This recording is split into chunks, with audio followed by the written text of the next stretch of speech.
Hello, welcome to the first lecture of this course on electronic devices and circuits. I am your Professor Samarth Bolkar from Department of Electronics and Telecommunication Engineering at Goa College of Engineering. Let us try to understand the course outcomes of this subject based on Bloom's taxonomy. The course outcomes are as follows. The syllabus that we shall cover during this course is as displayed. These are the textbooks and some reference materials that I am going to use during the course of action. The COPO meeting is as displayed. So this first lecture will be purely an introductory lecture, and here we will not be discussing the technical details of the course or the detailed mathematical calculations or the detailed circuits. Instead of that, we will try to understand and make you appreciate the importance of semiconductor theory in electronics. The lecture flow of the topics will be as follows.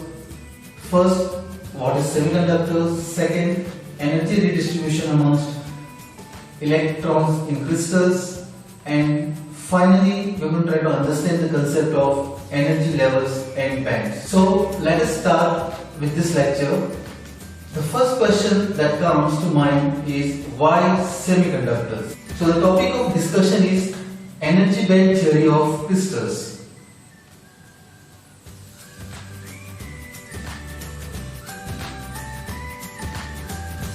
By its name, it should be conductors but not fully conductors. Semiconductors are partial conductors, so others are insulators. In insulators, the resistivity is high. In conductors, the conductivity has to be high. Semiconductors is a combination of two, but the middle value itself does not make it a semiconductor. So when we design any electronic circuit or any electronic system, we ought to bring out the variation in the current of the system. Like for example, sound, picture, data, etc. So I start with simple equation. I equals to N E A V D. So the current I depends on these four parameters, where N is the number of charge carriers or electrons per unit volume, E is the charge of the electron, A is the area of cross section, and Vd is the drift velocity. This drift velocity depends upon how much voltage we apply across the junction or how much electric field is generated. So according to our design, we can increase or we can decrease the number of charge carriers. So the amount of current depends upon these four parameters, and we can control the number of charge carriers, the area of cross section, and the drift velocity by applying a voltage across its terminals. So in semiconductors, we control the conductivity. So if I want to refer the diagram, so in case of conductors,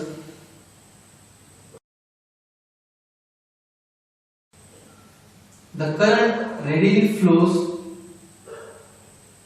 through it, whereas in insulators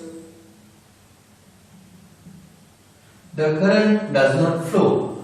But in semiconductors we can control certain things. Like for example, in semiconductors we can decide whether this material has to conduct or not.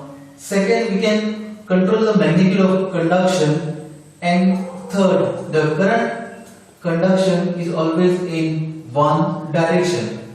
So when it comes to the classification, as what we have discussed, the materials can be classified as metal, semiconductor and insulators, and the two important parameters are resistivity and conductivity. The resistivity is given as rho and conductivity is given as sigma. So right in front of you can check out this table. So in case of a metal, the resistivity is of the order 10 to the power minus 2 to the 10 to the power of minus 8 ohm meter, whereas the conductivity, as you can see, is 10 to the power 2 to 10 to the power 8 Siemens meter per meter. So similarly for semiconductors, we have this particular range for resistivity and conductivity. Likewise for insulators, we have this particular range. So if I talk about the value 10 to the power 0, where does it fit into, whether it's a metal, semiconductor or insulator?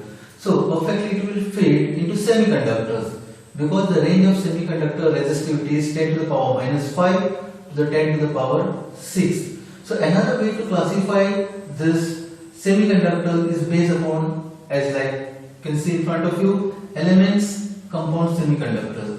So elements, we have silicon, germanium, as you know they are from group 4. Then compound semiconductors again can be classified into inorganic, organic and organic polymers.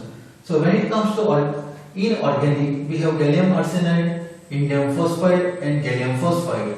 Whereas for organic, we have anthracene and doped ferrocyanides. Whereas for organic polymers, we have polypyrrole and polyaniline. So to sum it up, what is a conductor?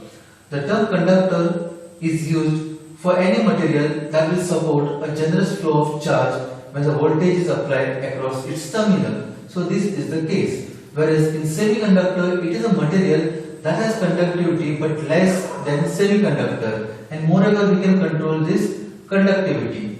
And insulators, it is a material that offers very low conductivity when voltage is applied across it. For example, mica and wood.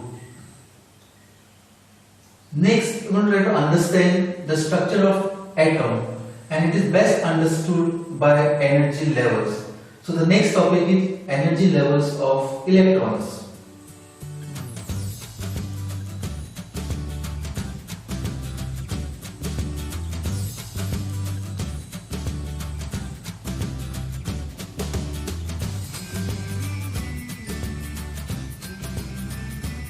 So now coming to the concept of energy bands. We are interested in the studies of behavior of electrons in the outermost orbit.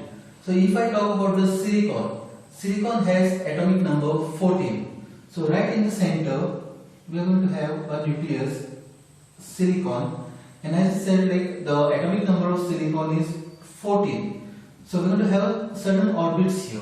Now this number of orbits is determined by this equation 2n square.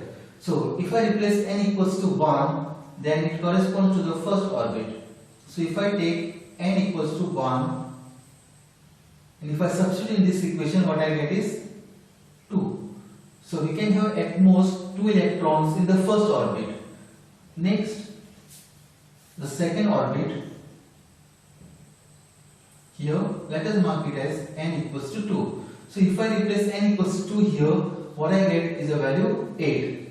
So the second orbit can at max accommodate 8 such electrons. So we started with the atomic number 14. The first orbit accommodates 2 number of electrons. The second orbit accommodates 8 number of electrons. So left number is 4. So the third orbit, also referred to as valence orbit, can at max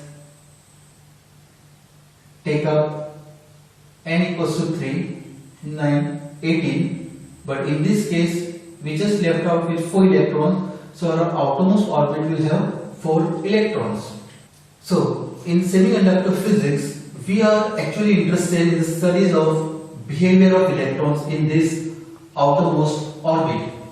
Inner orbits have nothing to do with behavior of semiconductors. All these electrons have got certain potential energy, and its energies will differ when we have case of isolated atom or groups of atoms as in structure. Now we need to understand what is this isolated atom. Isolated atoms is the one which has no whatsoever influence from other surrounding atoms or neighboring force. This is theoretical or fictitious concept. Crystals, on the other hand, will have few thousands of atoms, and this is based on Bohr's postulates. So in case of isolated atoms, the valence electrons have at most equal energy. The difference is so small we can neglect it. So if I just want to represent it in the form of a energy diagram, then this will take it as a reference as a zero energy level. So all these electrons in case of isolated atom. So if I talk about the isolated atom, a single structure, then these 4 electrons, the outermost orbit electrons, they are going to have equal amount of energy. So this height corresponds to the energy occupied by each of these electrons. So when we consider a crystal, bunch of electrons are held together, there are different forces acting on each other charges. Like for example, if I think of just 2 atoms of silicon, then let me draw here another silicon atom. So likewise it will have 2 electrons in the first orbit, 8 electrons in the second orbit, and what we left with is 4 electrons in the outermost orbit. Now in such cases, each of these electrons in the outermost orbit will get influenced from the energies of remaining 3 valence electrons, and also it will get influenced by the neighboring electrons in the outermost orbit of the second silicon atom. So if we consider the 2 charges as Q1 and Q2, and if they are brought at a certain distance, let us say it as R, then the potential energy builds up or develops between them, and it is given as U equals to 1 upon 4 pi epsilon naught Q1 Q2 upon R. So it is a function of charges Q1, Q2 and R. So energies will be different for individual electrons, thereby reflecting the change in the potential energy. Now there are 2 energies involved here, kinetic energy and potential energy. The kinetic energy is related to the velocity, because these electrons are in motion, so they will have some kind of momentum. So we can represent it as a kinetic energy. So if I take a simple nucleus, surrounding this nucleus, let us say this is one orbital pattern, and here is one electron. So on account of this motion, electron will have some kind of momentum or kinetic energy. Let us mark this energy as E. Again, there will be a gravitational pull or kind of electrostatic force that will pull this electron towards the nucleus, and let us mark this as F. So this contributes to your potential energy, and this motion contributes to your kinetic energy. See, now there are 2 scenarios here. If I take F very much greater than E, then this energy, potential energy, will be very much greater than the kinetic energy, and this electron will pull towards the nucleus. Second case, if E is very much greater than F, eventually this electron will attain more and more energy, and it will radially move outward, thereby losing its orbital structure. Now there is this famous diagram which reflects the changes in energies when atoms are brought together. We have studied sp energy levels in elementary chemistry about the distribution of electrons. So if I talk about the elements as carbon, it has an atomic number of 6, silicon has an atomic number of 14, and germanium has atomic number 32. If I want to write down the electronic configuration of carbon, so carbon, the atomic number is 6. So electronic configuration will be 1s2, 2s2 and 2p2. Whereas for silicon, having atomic number is 14, the configuration will be 1s2, 2s2, 2p6, 3s2 and 3p2. Likewise for germanium, having atomic number 32, it will be 1s2, 2s2, 2p6, 3s2, 3p6, 3d10, 4s2 and 4p2. Now the levels we need to understand is this final 2 levels. Now, as I have said, like in silicon crystal, there are n number of atoms and they are brought closer or together. So here, this, if I consider a box, this box consists of n number of silicon atoms. So n atoms will have n number of outermost orbit. So n atoms will have n number of outermost orbits. Now, when we are bringing these n atoms together, we get 8n. 8 8n energy levels. Now how do I get this value 8n? So for a single silicon atom in its orbital, the valence band, there will be 4 electrons. Apart from this 4 electron, it can accommodate 4 more electrons. So as I said, like the final orbit can have maximum 8 energy levels derived from 4 existing electrons and 4 which can acquire through covalent bonding.